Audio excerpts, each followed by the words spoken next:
ერეკლე მეფის ხმალი, რომელიც მას ეჭირა ხელში.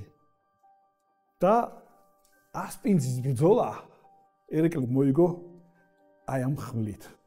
1795 წელს, როდესაც ბრძანების ბრძოლაში დამარცხდა, ახლა გამახსენდა ეს ეპიზოდი, სადღაც 150 ჯარისკაცს გაიყვანეს ბრძოლის ველიდან და როდესაც გასცდნენ თბილისს, თუ ამ დროს შემოვიდა აღა მაჰმად-ხანის ეს ურდოები რომ შეესწნენ და დაიწას ქალაქის დაწვა, ერეკლე უყურებდა და თურმე აი ეს სიტყვები თქვა, რომ შვილებოღიო, თქვენთვის უნდა მომკვდარი იყავიო და თქვენო შემთხვევით სიხოცებითო და ამ კაცმა დაიწყო თურმე ტირილი და მოატრიალა მაშინ ცხენი და წამოვიდა ესე თბილისკენ შვილიშვილებმა გადაარჩინეს მაშინ ერეკლე რო არ შევარდა და არ შეაკლა ტესტავი.